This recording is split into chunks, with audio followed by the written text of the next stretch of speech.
Hey, good morning, everybody. Welcome to 2022.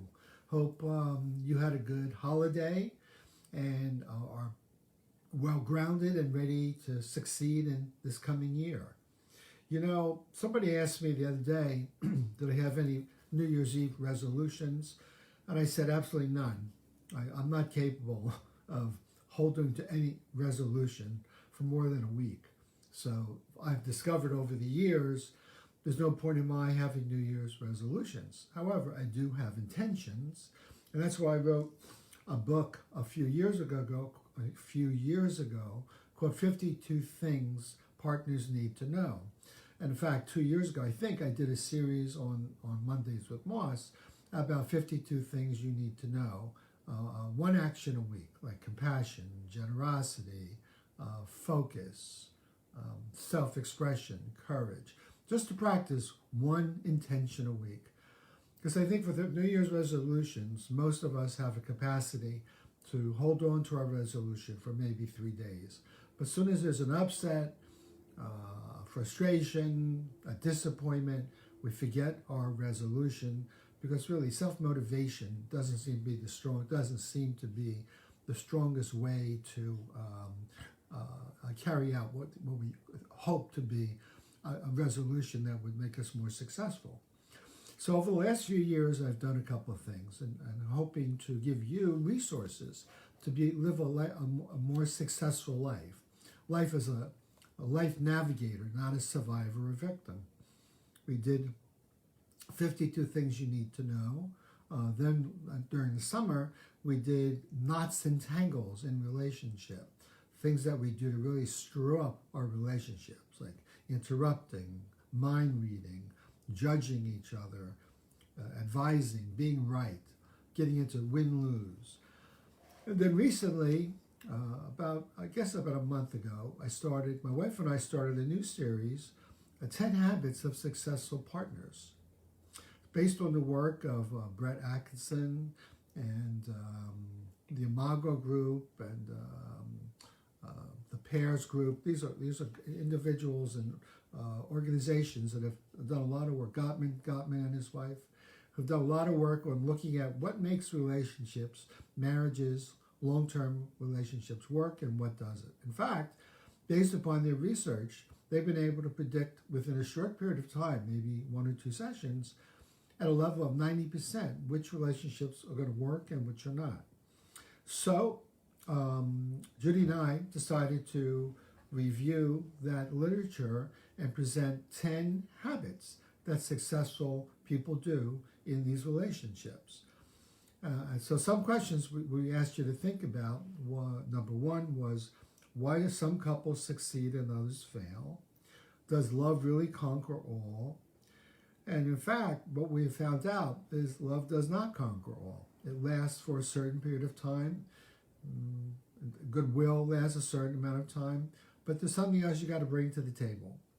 And two general areas that you have to be able to work on and develop some competence, if not mastery. One is, how do you react when you're misunderstood or mistreated? When someone is judgmental, criticizes you, is disdainful, dismisses your thoughts or your opinions. And the other one is, how well do you contribute ongoingly every day to what we call the emotional bank account, where you contribute fondness, admiration, and acknowledgement to that. So under those two general buckets, how do you handle disappointments and what are you doing to build? We started to talk a couple weeks ago about two habits that successful couples have. One was avoiding a judgmental attitude, being criticizing in your mind, being dismissive of the other person's point of view. And number two, knowing how to stand up for yourself and without putting your partner down. So maybe what's most important is each person is able to make room for two people, like in a rowboat. Two people are rowing the rowboat, not one. But you got to be able to appreciate the other person's size, power, so forth. And relationships feelings, attitudes, values, in order to make the rowboat go in the right direction rather than going around in circles. So we did a couple demonstrations over the last few weeks. We took some time off over the holidays. And also, I moved my offices. So we're now in Rosemont Plaza, which is very nice. We have a nice little suite of offices. And love to see you there if you want to come over and visit. So today, I'm just going to kind of introduce the next topic that Judy and I are going to demonstrate over next week. We may not be able to do this on Mondays because our schedules have gotten so busy. We've got more couples coming in, more people under stress, more people judging each other, being reactive to each other, more knots and tangles. So we're doing a lot of untangling, unknotting, and helping people be able to stand their ground and communicate with each other, but it's cutting into our this time. So I thought today I would outline the next one we're going to talk about. And my guess is Judy and I will probably tape it on Sunday, next Sunday, then post it on Sunday, and it'll be available to you on Facebook and on YouTube. By the way, all the videos that I and we are doing, you can find on YouTube under Mondays with Moss. Mondays with Moss, okay? So today, the third good habit. The first habit was avoiding a judgmental attitude. The second good habit was standing up for yourself without putting your partner down. And the third one is finding the understandable part of your partner's conversation. You know, usually the bad habit is when we disagree, we see our partner as wrong and ourselves as right. We see ourselves as reasonable and our partner's position, whoever it is, as unreasonable. So, and also there's an underlying belief. If you give an inch, they'll take a mile. The successful couples have a different habit. If you want to understand, be understood, understand first. Stephen Covey says one of his 7 habits of highly successful people is seek to understand first. If you're seeking to be understanding, you don't have to worry about the partner taking a mile if you give them an inch, because you know you can stand up for yourself. You know you can say, well, look, that's how you see it, but I want you to kind of pause for a minute, hear what I'm saying too. Because the key is to stay out of a power struggle and an argument. Arguments, power struggles don't work. Even if you win the argument or the power struggle, your partner will get you back. So it looks like successful partners do 2 things in unison. Number 1 and number 2. But they got to be in the right order. Number 1, acknowledge and seek to understand first. And number 2, stand up for yourself second. And they also realize they don't agree that the other partner's view is right or wrong. They practice something called the couples dialogue. The couples dialogue comes from the Imago work, other people who have been really doing a lot of work on what keeps long-term relationships intact. And one of the key skills is a communication empathy skill called the couples dialogue. So the first step there is to find out try to understand it. So if the person says something that you may disagree with, rather than say, well, I disagree with that, let me tell you what I think. Say, well, this is what I'm hearing you say. Tell me more about that. I want to understand. I want to understand your point of view. That seems to calm down the gorilla in our brain or the alligator in our brain, because the person realizes you're trying to understand, not argue. The second part of the couple's dialogue is to empathize. Oh, okay, I can see we have some strong feelings about this, then because I don't see it the same way. I can appreciate why my point of view you might find upsetting. Am I right? And the third is to validate. You know, from your point of view, given what you're saying to me, you make sense to me. So, and then you can switch it. So next week, I think Judy and I will demonstrate the couples dialogue, because that can be used in avoiding a judgmental attitude, and standing up for yourself, and not putting your partner down, and definitely seeking the understandable part of the other person. So there are some reasons the person may not be very understandable. of what you're saying, so we need to take the time to understand them. For example, your partner may not realize how important something is for you. Maybe your partner's having a bad day. Maybe something happened and the person just doesn't have all his or her wits about her. Sometimes people just don't have all the facts and they're coming off partial information and limiting beliefs. Often people read something into your statement and don't really take the time to draw you out. So they're making a judgment call on limited information. And sometimes a situation is more important to a partner than you first thought.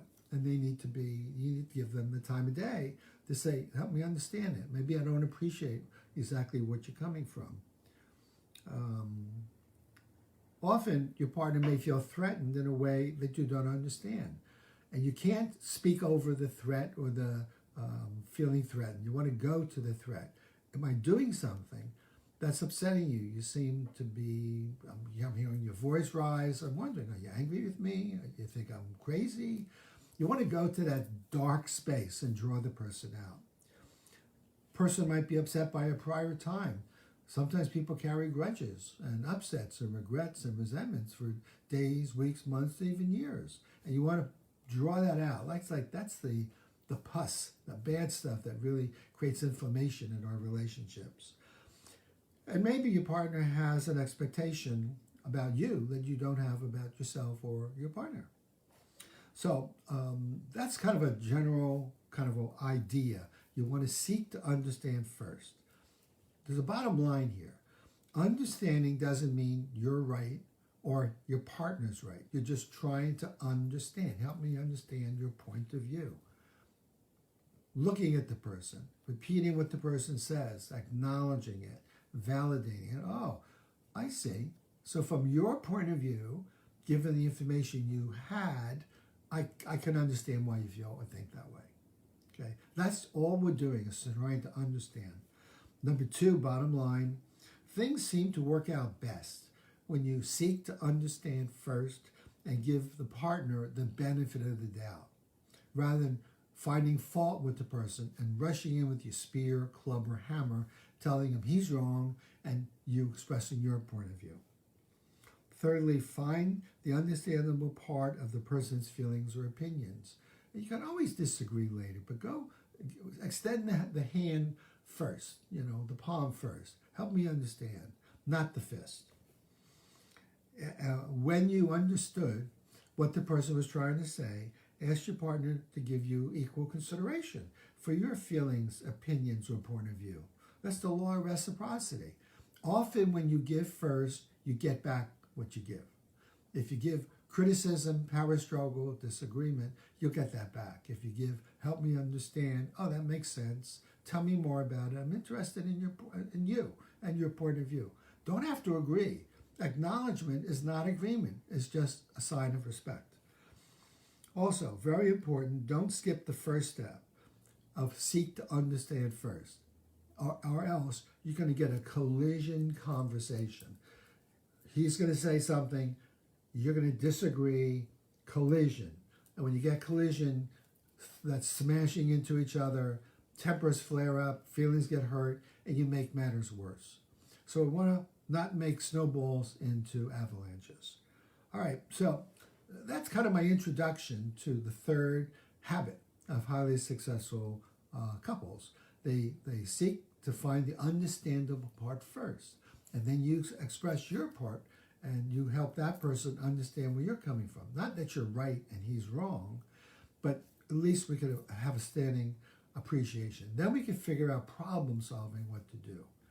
So Judy's not here. She's at our new office getting things straightened out, and I think seeing a client and trying to solve some problems. So next week, I think it's going to be on the weekend, Judy and I will review the first 3 good habits of avoid a judgmental attitude, stand your ground without putting a person down, and look for the understandable part in the other person. We'll demonstrate it, okay? And it's kind of based upon, I'm going to give you an image, an iceberg. Like an iceberg. Isn't that interesting? What am I talking about? The communication of successful couples looking like an iceberg. Well, I'm going to leave that you in mystery. But next week, I'm going to give you the image and the power of the iceberg. Remember, the Titanic, many, many years ago, steaming through the North Atlantic, the most powerful ship ever built, unsinkable, hit an iceberg and went down in 2 hours, like many relationships do. Now, we know people like Brett Atkinson, whose work I'm talking about here, and Harville Hendricks and other people, the Imago work and our work, is that underneath the complaint or the upset are deep feelings. And under the deep feelings are wants, desires, and needs. And if you can't get to the deeper part of the iceberg to discover what does the person really want or need or desire, you're going to be like the Titanic, smashing into one iceberg after the other. So, happy 2022. Good to see you, Paul. I see that you're watching. Always good to hear from you and see you. Enjoy your posts also. So, have a great week, and we look forward to seeing you next week. Bye now.